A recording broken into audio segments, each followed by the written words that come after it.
Show Do Football. How you doing, man? Man, I'm good. How are you doing today? I'm pretty fucking good. Oh, should we not? That's too hot. Because we can't. I can't. You're gonna get. That's the thing. You can't swear with like the first 30. Okay, whatever. Yeah. Cash and Show Do Football. How you doing, man? Man, I'm doing very good. How are you? I'm pretty good, man. Pretty good. I can't complain. A lot to talk about in terms of, what's going down. We just had a big Champions League couple days. I know that week was actually kind of insane. Like those few games, there's a lot to talk about them.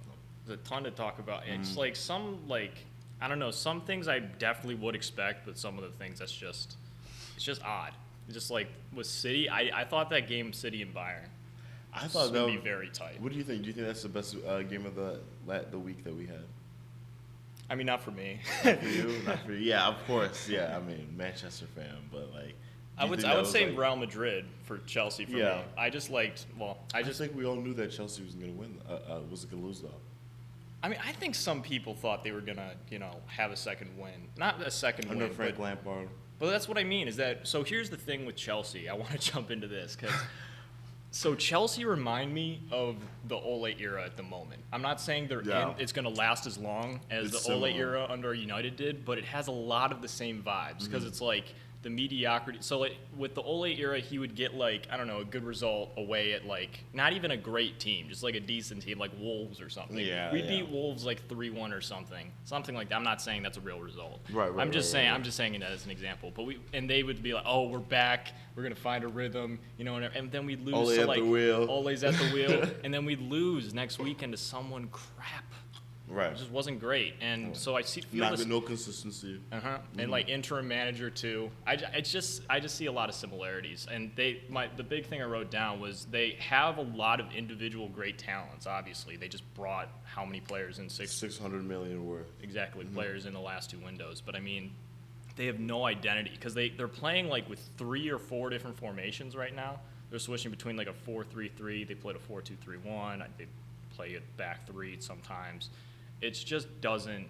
They don't have a plan. Obviously, they're still trying. It's still a new transitional era. Right. But obviously, they don't have an identity. They're bound to come back stronger though. I think they will. Yeah. I just think they need someone like. I wish they just went in for. I don't wish this, but if I was Bowley, I would just chuck as much money as possible. I mean, that's what he's been doing, and maybe he's chilled out on that. Right. But I would chuck as much money as possible at Julian Nagelsmann. Right. Just to get someone in who knows what they're doing. Exactly. Right.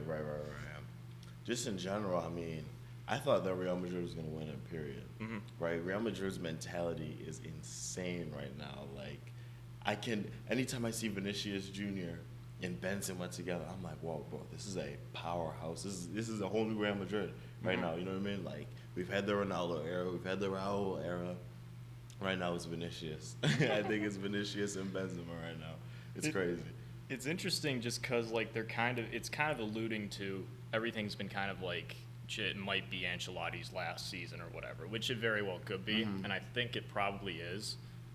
It's just like a lot of different things because like Casemiro moving on, they couldn't get Mbappe. They're playing Camavinga at left back. Not saying that's a bad thing. You play some class in that left back. Yeah, I'm not saying that's a bad thing. I'm just saying it's like they have a couple different pieces missing that they would, you would have like before they would have like Marcelo obviously, right, and they would have that midfield that won them those Champions Leagues. But I think it'll be interesting. That's the other thing is that it'll be interesting to see what Florentino Perez does in the summer, like what strategy he takes. Because who do you think would take over as Real manager if Ancelotti's like, screw this, I'm going to Brazil? I really don't know because Zidane's not doing it. Like, I can't think of one. No, Pochettino. I don't see that. I don't see that. He hasn't accomplished enough. You know what I mean? He hasn't accomplished anything. He hasn't. I would say anything. I would say keeping Spurs like without someone solid at like, solid. Conte's a solid manager. But Mike going all over the place. Conte's a solid manager, but I would say so. Hold on. The mic's still in the correct spot. Conte is a solid manager. we'll just edit this in. Yeah. But yeah, Conte is still a solid manager, but you can see Spurs. He just wasn't the manager for Spurs. But without a solid manager like that, Spurs don't have a plan. They just want to keep stable. But Conte's a better manager technically than Pochettino. Yeah. He's accomplished a lot more. Yeah. But Pochettino was a lot better at Tottenham. I think. Yeah, I think he could have stayed and he might have won something. He built like a team that could work for him, I think, and he just didn't have the resources to build on that team. If he had another couple, I don't know, 50 million each transfer window to get 2 or 3, because they don't really buy big players like that. You know what I mean? They don't. Big players don't go there. Their last one was Porro, Richarlison, but they bought Pedro Porro in January, that right back. I don't know who that is. He scored. He's been okay, I think. I haven't seen a ton of him, but I remember I forgot who criticized it. I feel like it was someone on, like, it wasn't Talk Sport. No, it was like a major pun. I don't know. But basically, they were just, like, getting on him for, like, just not, I guess, showing up, which I didn't really think he was that class. bad. But, yeah, he scored in a game, and he was like, you know. Well, I mean, the last player that I know that was supposed to go to Spurs was Diaz. But that never happened, obviously. No, they don't really get big players. No, they had that one window where they didn't still sign any players at all. Mm-hmm. Liverpool had one of those too. That was a horrible window, obviously. You know. I'm feeling the effects right now, if you didn't know. Oh, yeah. So if you want to jump it out, well, actually, let's just kind of keep going with the champions because we got some more to talk about. So Benfica versus Inter. Do we really have anything to talk about? Like we didn't really learn Inter anything. is they're a class team. Yeah. I just don't think we learned anything from that. We know what Inter is. Right. They have solid players. Lukaku on his day is a solid player. Right. I think he should stay in Italy. I don't think the Premier League is the move for him. I think Italy's the perfect league for him. I think so too. But on their day, Inter's a class team. So Bayern, drama at Bayern, Mane and Sane, right, getting into a tussle. I always used to like laugh at just like Mane and Sane. They're like completely different nationalities, completely different backgrounds. Two different eyes. Exactly, like not kind of different personalities, I would say. They are pretty opposite. Yeah, but like Mane's more humble, Sane is more like I want things my way. Mane's more. I mean, they play football kind of similarly. I would say so. Yeah, similar. Attitudes totally different. So they got into dressing room tuss-up after the Man City game. So this is reporting from Fabrizio Romano. Sadio Mane was suspended after a fight with Leroy Sané after the City-Bayern game last Tuesday. Bayern announced Mane won't be in their squad for the next coming games in Hoffenheim, and Mane will be fined. So this is all after that pitch scuffle that Sané had started with him. So apparently Sané got into his face and said, I guess, a few words that Mane didn't want to address in front of the whole field, or at least on the pitch, basically. Yeah. So we took it to the dressing room. Things unfolded. Mane punched Sané. Allegedly, that's what they're saying from the dressing room, that it takes Sané outside to calm it down. I don't know. It's a crazy situation. It's not out of Mane's character. Yeah, because it's been like a while since we've had like a crazy just conflict to like this extent within like a team. Right.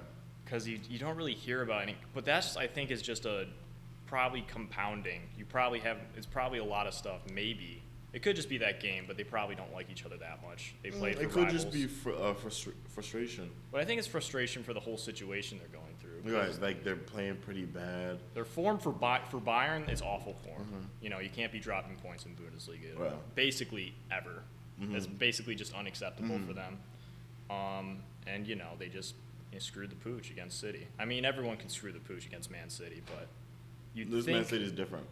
Yes, this Man City is different. This Man City actually scares me, and I don't like saying it. Yeah, me neither. Holland is too good. Holland is actually too good. Holland's a fucking Terminator. He has the most goals ever scored by a Premier League player in a season in all competitions. Took Salah's record already. No, he already did. He already took the Premier League record, like like any Premier League player, right? That's played Scored all in a single competitions. season. Yeah, just in general goals. Yeah. He has the most ever. Which is First insane. season. Right. First season in the Premier. Right. It's nuts. Right. It is nuts. So, anyways, AC Milan. AC Milan, Napoli. Yeah. So, My boy, AC Milan, right? Yeah, that's Rafa Leao. Right. Yeah, I would love to have Rafa Leao at United. Right. Class. So that's the thing with these Italian teams; they can get really tight in these games. 1-0 AC Milan, Bonacer. I would like to have Bonacer at United too. That's another player I would like. Cool. But yeah, it's because Napoli are interesting because they don't look like a typical Italian team whatsoever. They have a play of high line, high press, fast movement of the ball, trying, kind of just like a pressing 4-3-3. They didn't have Osimhen on the pitch. Was he injured? I'm not exactly. No, I don't know. I'm exactly not sure. what's I'm going on not too in tune with the situation. Yeah, me either. But I didn't watch that whole game through. But it seemed like AC Milan were just soaking up the pressure and just being composed and just taking it to them when they could, which is kind of the Italians' style in general. So like the fact that they did that against Napoli is kind of funny to me. I know. But yeah, Napoli, I kind of want them to go far in this. That's like the team I'm kind of. Yeah, right. As a United fan, I kind of want Napoli just because I really like the look of this team.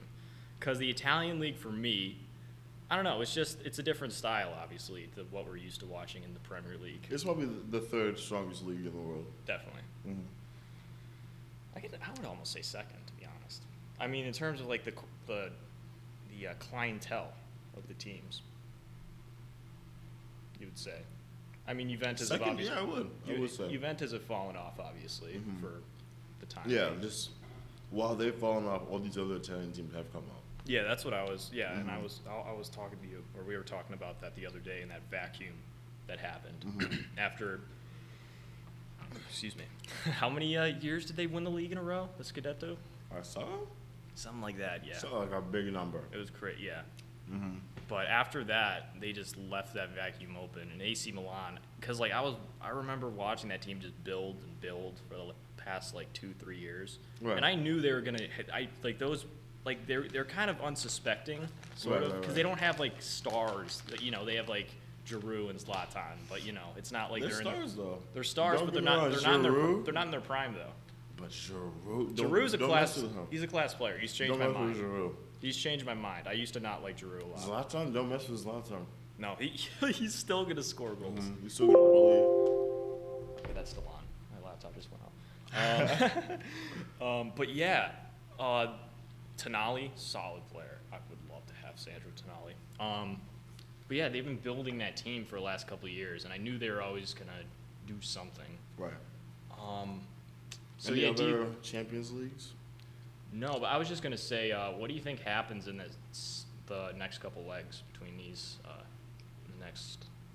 next week? I think because Chelsea has to go to Real Madrid now, right? Mm-hmm. So Real Madrid. They played at Bernabeu this week. Oh really? Yeah. Okay. It's 2-0, right? Yes. I think Real Madrid is gonna go to Chelsea to Stamford Bridge and run it. Just run it up there. They're gonna run right through them. I agree. I don't see Chelsea. I think their confidence is zapped right now. This is the last thing they had to play for. I think Benfica. I think it'll be it'll be a close game actually. The Benfica Inter one. I would say so. I could see them like scoring a goal. But I still think Inter's gonna go through. Yeah, I agree with that too. AC Milan versus Napoli though. That could go either way. Because Napoli could get, I don't know what the status is on Osimhen, but I don't want to look it up. But yeah, that could go either way. If Napoli just take the upper hand, because I think they played at the San Siro this week. Did they? I think they did. Regardless, it's gonna be a tight game. I hope our AC Milan goes through though. That's my hope. I'm kind of neutral because I kind of like both of them. I kind of like AC Milan because I like a lot of their players, but I like the way Napoli play. Right. And that, as scary as it is to say, I think Man City is going to go through. City have this. I think Man City is going to go through. I don't see them having a. Who's going to stop them? I don't know. Maybe, hopefully, Real Madrid. But even then, Real aren't the Oh, don't mess with Real Madrid. No, they're still an bro. insanely solid team. I'm not saying Real Madrid. I'm not saying they're past it, but I think they're Vinicius Jr. against anyone in the world right now is too dangerous. He's too dangerous. He's on another level. Yeah, he's on a whole another level. Vinicius Jr. Who would have to guard him? Is Diaz still out? Ruben Diaz, and then you have Who's Kyle left Walker, back? left back. Yeah. Isn't he? No, Vinicius plays on the left though, right? Yeah, I mean right back. Yeah, Kyle Walker. Well, is Kyle Walker in this? What's the deal with Kyle Walker? Because he got Right. he got reprimanded for flashing people at a Yeah, club. which is crazy. That was crazy. Which is That's how I wasn't surprised though, because that's That's like his attitude. that is Kyle Walker. Right. Why is he flashing people? Okay, moving on. I want to actually, you know what? Let's talk about Liverpool for a little bit. So we haven't really talked about it, but you are not officially, but you're reported to be out of the race for Jude Bellingham. Technically, but it doesn't really make any sense. So let me preface this. So Jude Bellingham is probably the most sought-after player in the world outside of Kylian Mbappe, but no one can buy Kylian Mbappe except for no one's actually going for. No one's going for it, but they're the most sought-after player that each top team is going for. Yes. He's going to cost north of 100 million, definitely, probably around 120, 130, depending on what currency you use. How do you feel about either missing out on him and going for some other, I would say Liverpool-esque signings? Because if you miss out on him and buy a new midfield, I would buy 3 other players. I would like that. Because Oxlade-Chamberlain's going, Naby Keita's going, Firmino's going. Yeah, Firmino's going. You're gonna need probably another fullback too. So you can't. Thiago's only getting older. So how do you feel about this whole situation? Because now I can't see you guys buying, and you're gonna probably miss out on the Champions. Number one, it doesn't make any sense for Liverpool. Who are the people that basically make the bids?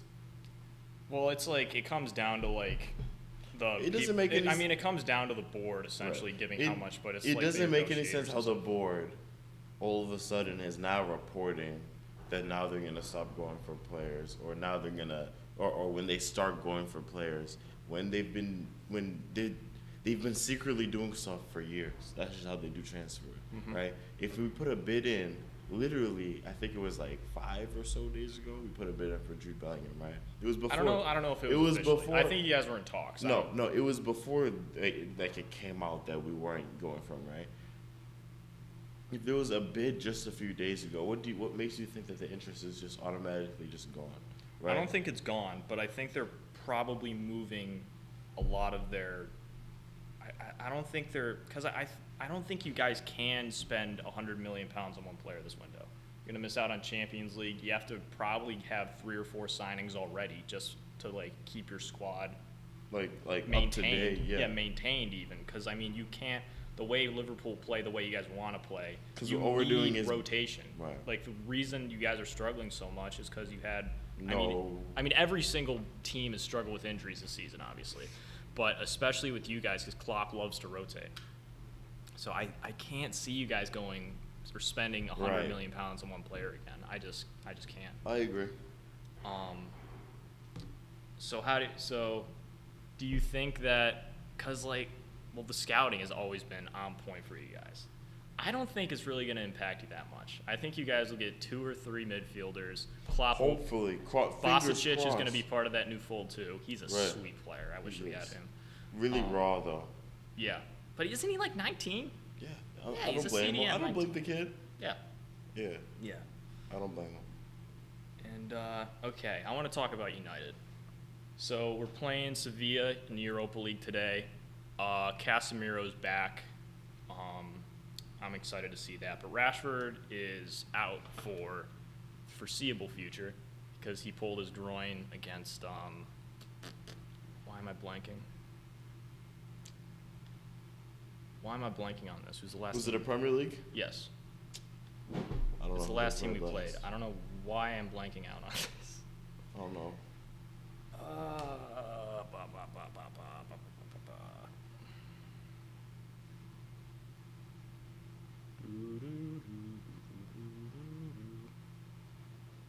It was Everton. Yeah, he pulled his.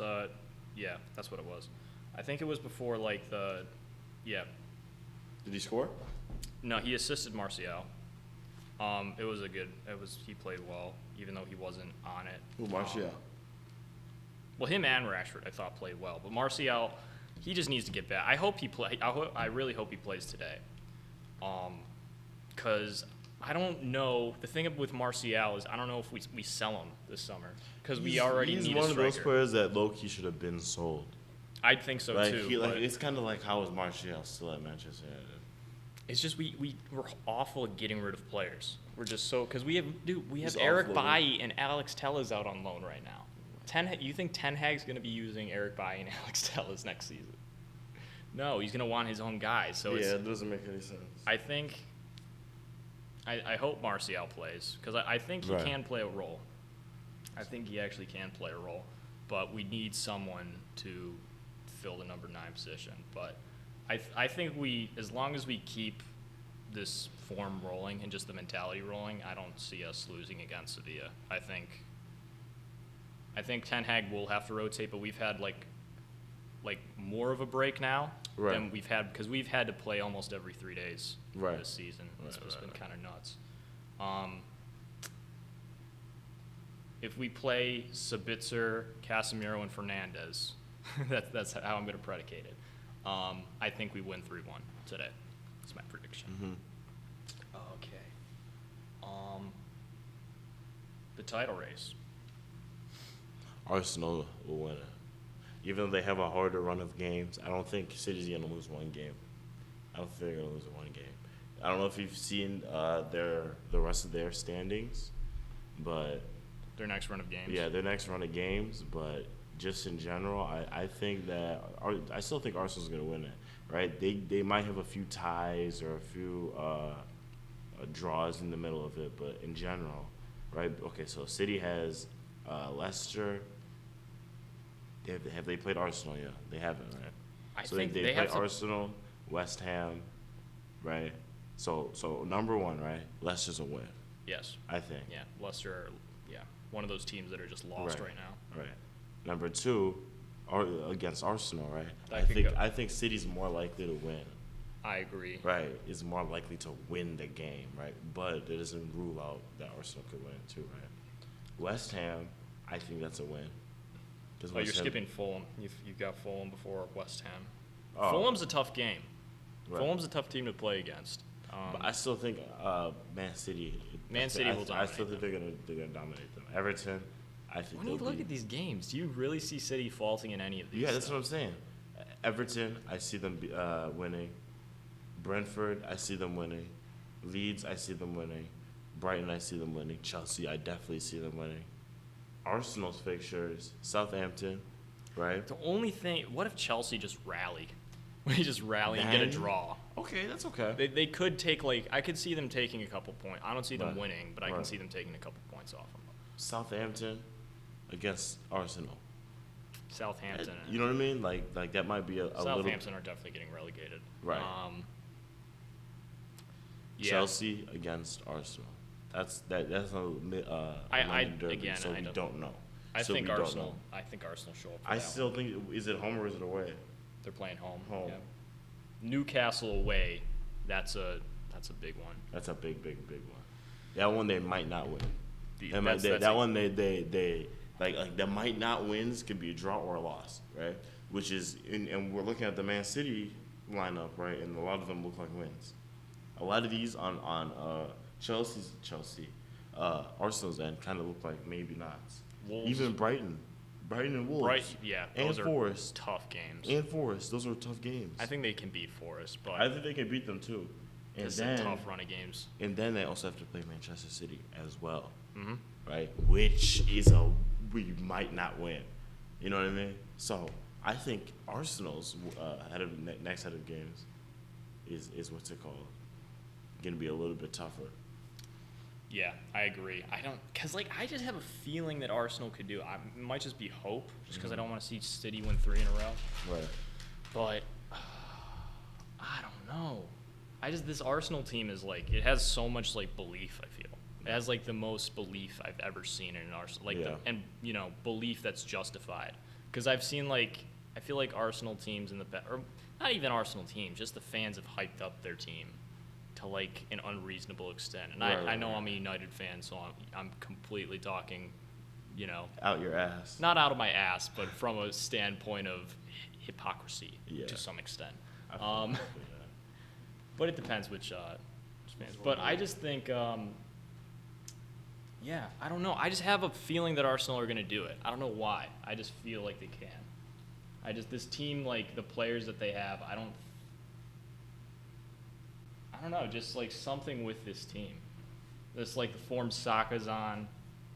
They finally have, like, Jesus, like, firing for real. Their defense, they have a solid defense, too. They're just solid all over the place. Because, like, I kind of wish United had that balance.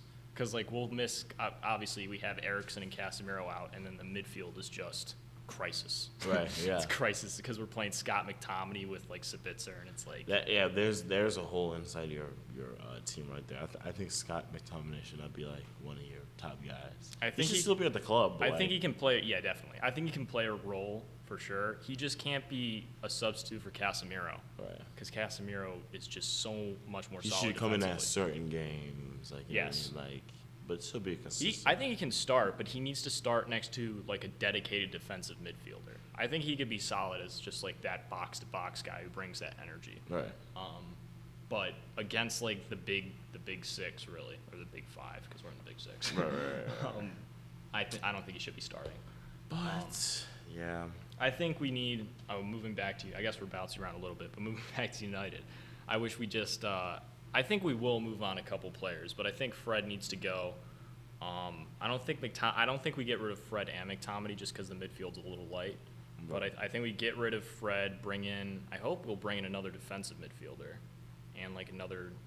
I would love to get, like, a young guy. That's why I'd want Bellingham too. Yeah, no, a lot of people want Bellingham. No shit, I want Bellingham. Bellingham would be good at United. He would be so good. He would be good at United. Because, like, that formation, he's been playing in that formation. That would be a finished team, in my opinion. I'm not going to lie. And then, like, obviously we need a striker. Maybe move Maguire on. Probably not, though, just because he's starting to play well. That's the thing with Maguire. He has, like, 2 good games, and everyone gets on his, starts blowing smoke. So it's just annoying. Maguire. City, though, are just that team is so good. That's why it's so razor. And this is the first, like, real title race we've had in a while, like, where we've been, like. Well, no, there was one with Liverpool too. Where it was 1 point. Well, yeah. Well, that actually, was insane. Yeah, we actually, had last year too. That was actually, yeah. No, like different. What am I saying? I understand what you're saying. Like, Arsenal is a different type of team. I get it. Well, last year, because you guys were playing in all comps, I just felt like City just have a hold on this. That's kind of just how I felt. I never really felt like. I felt like Liverpool were gonna, dedicate more resources to, like, try and win as many trophies as possible. So. That's dead. That's literally dead. For now, you that guys. Is literally a dead thing until next year. We will not win any trophies this year. I think once you guys rebuild in the summer and you have not a whole rebuild, you know what I mean, but like the midfield, the defense to an extent, you definitely need a center back and a right back. Because that's one thing I did want to ask you. Yes, move him into midfield. Move him now. Move him into midfield.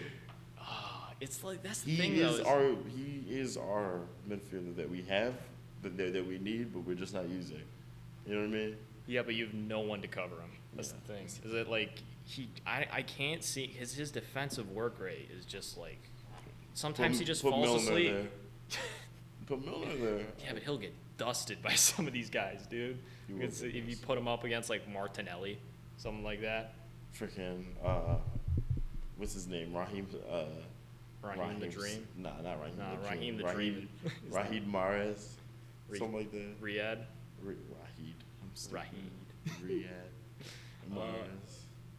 Yeah, Mahrez. I wish I had Mahrez. Yeah. No. I wanted to talk. Did you see the Wrexham highlights? They played Notts County at the weekend. I don't know if you've been following Wrexham too closely. No, I saw the win. But it was a very Did you know tight. how big that win was though for their season? Yeah, they're like 100 points or something. Yeah, so they're neck and neck. I just want to explain this just to give context. I don't want to do Wrexham every week because that's a little on the nose. I do like Wrexham though, just like the story of how that they've obviously being Americans, we're obviously a little bit drawn to it because one of our most famous people, right? Two of them, I mean really one, but two are involved in buying a football club, which is just so left field. American. Using baseball references too. But yeah, so before that game, they were both on 100 points in the National League, and only one team can get automatically promoted in the National League. What happens to the other one? They go to the promotion, so they have 6 promotion playoff spots, and they just do a knockout tournament. And I think they would have won it though, Wrexham. They could, but I don't know. You don't want to do that and play because it's not, you have to play 3. Yeah, yeah. There's 3. There's 3 different playoff rounds, right? And then only one, I think. Only 2 teams get promoted. Anyway, that game it ended 3-2. Wrexham went. Wrexham won a goal down, equalized in the second half by Paul Mullen, who's an absolute beast, by the way. They got the lead back, but then they let it slip in the 75th minute. And then they brought it back by another well-worked goal. And this guy named Elliot Lee scored, he's a very good midfielder as well in the National League. But yeah, 96-minute penalty, the mad lad Ben Foster, who's just that's a cool story too. That is cool. Because obviously he was on loan at Wrexham from United when he was wasn't he 20? Something like that? Yeah. I want to say he was 20. He was a very young goalkeeper. But that whole thing to coming especially out of this time. Game at that point in time, right in the stoppage time. He can still do it. Can still do it, saves the penalty. And if you, I don't know if you heard, there's only 10, that capacity in that stadium, the race course, is only 10,000. But it felt like that stadium was, upgraded to, 30,000. Right. It was, that sound is crazy. Right. So I just wanted to include that because that's just an awesome story. I believe it. That's just because obviously, people criticize Wrexham because they, they got taken over by, and, National League teams really don't get taken over like that. It's not like people really want to get, because it's so hard to get out of the National League, number one. And also, people just want to get, League One team, really. Or you want to buy a Premier League team if you want to. But I think it's just wholesome. Right. It's just really wholesome football story. So, yeah. Have you seen the U.S. men's national team squad? No. So we're playing Mexico. I think it's just Mexico. Hold up. Let me check this just to make sure. I'm pretty sure it's just.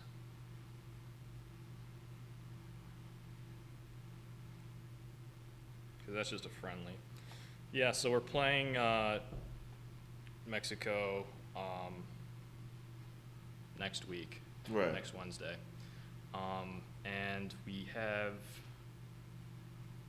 a very young squad they called up. I don't know because I know you don't follow them as closely as I do. You'll recognize some of these guys. In goalkeeper, you have Sean Johnson. He's a guy from MLS. He's a good goalkeeper, though. Roman Celentano, I haven't heard of him, and Drake Callender. In defense, you have Serginho Dest, Aaron Long, the lad. I've always liked Aaron Long.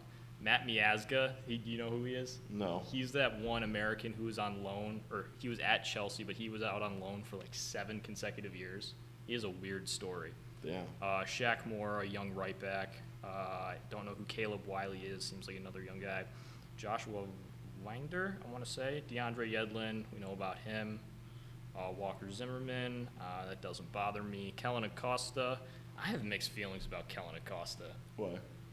Just because I don't know how, just like some of those MLS guys are kind of suspect to me. Because they can either be like, they can show up on their day. Because I think he has a good free kick on him. He can move the ball pretty well. He has a good pass on him. But sometimes they just get caught out. I don't know if that's just me being biased. You also have Morris, Christian Roldan. I have no clue why he's still in this lineup or this still getting called up. Alan Senora, I think I'm saying his name right. He's a solid player. He's a young midfielder.